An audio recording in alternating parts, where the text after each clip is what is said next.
Yo les potes, bienvenue dans cette nouvelle vidéo. Maurizio Pochettino va bien être limogé du Paris Saint-Germain dans quelques jours. Il sera au courant de son renvoi cette semaine ou la semaine prochaine. Le Paris Saint-Germain cherche activement un entraîneur. Hier soir, on a parlé de la possibilité que Maurizio Pochettino puisse continuer au Paris Saint-Germain une année de plus, en attendant peut-être Pep Guardiola qui serait un rêve du côté des Qataris, sauf que les Qataris ont beaucoup de rêves, Zinedine Zidane, après Guardiola, et à un moment donné il faut faire un choix. Sauf que si ces coachs-là ne veulent pas venir, il faut trouver une autre solution. Alors est-ce que c'est Mbappé qui a demandé à ce que Pochettino reste? Sauf problème pour Mbappé. Mbappé, tu as déjà signé ton contrat, ça y est.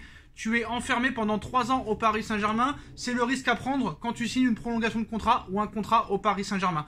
Donc maintenant, qu'est-ce qui va se passer pour le remplaçant de Maurizio Pochettino? Alors Ruben Amorim, qui a été ciblé, on va dire, qui a été cité comme l'un des potentiels successeurs à Maurizio Pochettino, veut rester encore au moins une saison au Sporting Portugal.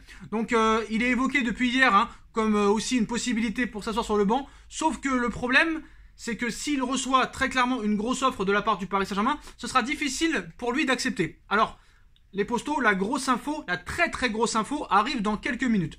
Alors, un temps évoqué comme une piste, Joachim Löw ne sera pas le nouvel entraîneur du Paris Saint-Germain. En ce qui concerne Sadio Mané, comme vous le savez, Sadio Mané a été ciblé par le Paris Saint-Germain il y a quelques jours, voire une semaine. Les négociations avec Sadio Mané sont désormais en suspens. Celle-ci était menée par Leonardo, mais il a quitté le Paris Saint-Germain. Alors, le rêve de Doha, ce serait de se débarrasser de Neymar Junior et de faire venir Sadio Mané. Là, ça risque d'être quand même assez compliqué, mais ils ont prouvé que dans ce club, rien n'est impossible. Et le mercato va durer quand même très longtemps, 3 mois. Alors, bilan de la situation pour le nouvel entraîneur. Amorim, compliqué. Zidane, compliqué. Joachim Löw, c'est fini. Thiago Motta est une piste appréciée, mais n'est pas non plus une priorité absolue. Une réunion devrait avoir lieu dans les prochains jours entre Zinedine Zidane et Nasser Al-Khelaifi, avant ou après la finale de la C1 au Stade de France. Le Paris Saint-Germain ne le lâche pas et va remettre sa proposition sur la table. Offre salariale du Paris Saint-Germain à Zinedine Zidane, 25 millions d'euros net par an. C'est une information Ramon Fuentes. Donc on va voir qu'est-ce qui va se passer lors de cette réunion. Est-ce que Zidane va céder à la puissance financière des Qataris? Presque tout le monde y a cédé. Est-ce que Zidane va résister? En tout cas, je ne sais pas. Ce qu'il faut savoir aussi avec Zinedine Zidane, c'est que Zidane, certes, a été un très grand joueur, une légende du football, et aussi un très grand entraîneur. Sauf qu'il a entraîné le Real Madrid, où il avait une machine à gagner, une machine de guerre. Et je pense que lui, Zinedine Zidane, dans sa carrière d'entraîneur, il veut pas se prendre la tête.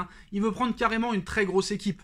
Donc c'est sûr qu'il prend pas trop de risques. Donc est-ce que Zinedine Zidane est l'homme idéal pour le Paris Saint-Germain? J'en suis pas réellement sûr, parce que peut-être qu'il réussira à gérer les égos, mais le gars a déjà tout gagné. Est-ce qu'il a encore quelque chose à prouver en club? J'en suis pas sûr. Alors il y a Kylian Mbappé qui a encore fait une interview, il va encore faire une interview ce soir, il n'arrête pas. Si j'étais parti, je serais parti avec les honneurs, mais pas avec les honneurs que moi je veux. À partir de là, c'est un choix personnel, et quand ton choix est personnel, c'est souvent le bon choix.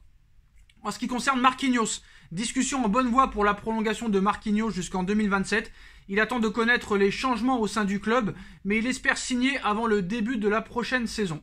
Alors Nasser Al-Khelaifi aussi a été interrogé aujourd'hui, par TNT Sport, où il a dit ma relation avec Pérez, la vérité c'est que je respecte tout le monde, mais je n'ai pas une bonne relation avec lui. Après la Super League, ça a été compliqué, je respecte le Real, c'est un grand club, on les respecte et eux aussi, c'est important de se respecter mutuellement.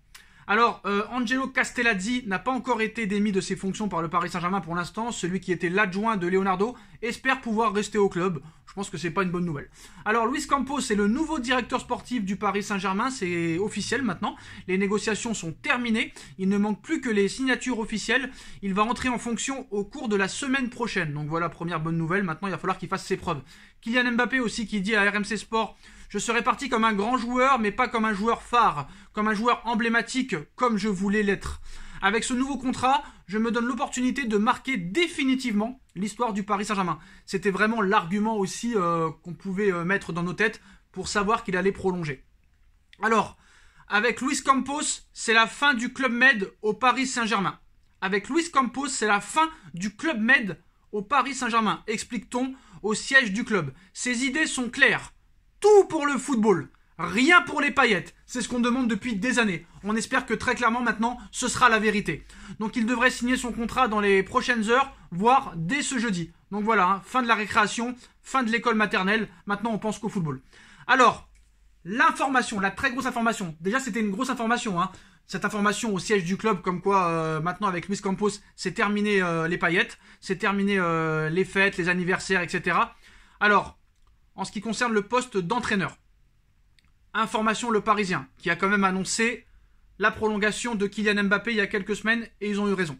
Le Paris Saint-Germain étudie très sérieusement la piste Christophe Galtier pour le poste d'entraîneur. Reste à savoir sa position et celle de l'OGC Nice.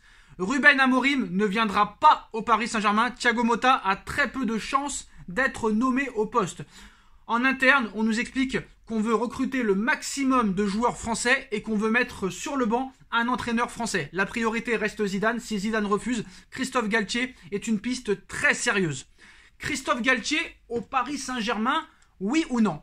Alors au moins c'est très clair, c'est un jeu de contre-attaque. Donc au moins il ne faut pas s'étonner, c'est un jeu de contre-attaque. Un peu à la Deschamps, un peu à la Carlo Ancelotti, c'est presque la même chose. Christophe Galtier, franchement, dans un vestiaire, ça peut savoir gérer les égos. Il a fait une très bonne saison à Nice, champion de France. Il a fait de très bonnes choses avec l'AS Saint-Etienne. Il a fait de très bonnes choses avec Nice cette saison. Honnêtement, j'ai envie de te dire pourquoi pas. C'est quelqu'un qui a une certaine autorité, mais est-ce qu'il a la stature et le niveau pour entraîner le Paris Saint-Germain? J'ai quand même quelques doutes là-dessus. Parce que là, c'est pas les petits joueurs de Ligue 1 que tu vas avoir dans le vestiaire. Tu vas avoir du très très lourd. Du Lionel Messi, du Neymar Junior, du Kylian Mbappé, du Marco Verratti, du Sergio Ramos, du Keylor Navas, du Donnarumma, du Hakimi, du Mendes, du Gay. C'est plus compliqué à gérer. Alors Christophe Galtier au Paris Saint-Germain, les postaux, je suis assez mitigé. Très mitigé. Donc on verra. On verra ce que l'avenir nous dira. En tout cas, quoi qu'il en soit, l'information vient de tomber, c'est quand même une bonne nouvelle parce que j'ai vraiment eu peur. Honnêtement, je vais vous dire la vérité, j'ai eu un coup de stress. Quand on a évoqué la possibilité de prolonger l'aventure, de continuer la dernière année de contrat de Pochettino, j'ai dit non, c'est pas possible. En tout cas, Pochettino apprendra son départ du Paris Saint-Germain cette semaine ou la semaine prochaine. Il ne sera plus en poste la saison prochaine. Information Le Parisien. Je suis un peu moins stressé, les postaux. En tout cas, Nasser Al-Khelaifi devrait dévoiler les nouveaux projets, tous les changements d'ici la semaine prochaine. C'est lui qui l'a annoncé hier soir sur Canal+. Donc on en saura un peu plus, je pense, fin de semaine, début de semaine prochaine, sur la ligne directrice que veut faire le Paris Saint-Germain. En tout cas, 5 joueurs devraient être recrutés. En priorité des joueurs français. Terminer les paillettes, terminer les festivités, terminer les conneries avec Luis Campos. Et maintenant, il ne reste plus qu'à trouver un entraîneur de renom. Je ne sais pas si Christophe Galtier... parce que Christophe Galtier, en Ligue des Champions, il n'a pas fait de Ligue des Champions. Avec Lille, il a été champion. Mais l'année où il l'a fait, il n'y était pas. Avec Nice, il n'a pas fait de Ligue des Champions. Avec Saint-Etienne, il n'a pas fait de Ligue des Champions. Pour moi, c'est pas réellement une bonne idée. Voilà. Il faut quand même un entraîneur qui ait un minimum d'expérience en Ligue des Champions. Pour moi, le choix idéal serait Antonio Conte. Il a tout approuvé. Il a quand même une expérience en Ligue des Champions. Même s'il n'a pas été très loin, il a quand même une expérience. Il a fait des quarts. Voilà. Il a gagné partout dans tous les championnats. Anglais, italien. Donc j'ai envie de te dire... Antonio Conte est la piste prioritaire. Devrait être la piste prioritaire et la piste idéale. Moi, Christophe Galtier, je suis pas vraiment pour. Après, c'est difficile de trouver un grand coach qui puisse gérer ses égos, qui soit performant, qui ait de l'expérience, une manière de jouer très séduisante. Donc c'est compliqué. Voilà les postaux. Dites-moi en commentaire ce que vous en pensez. On like, on partage, on commente, on s'abonne et on se retrouve très rapidement pour une nouvelle vidéo. Tchuss.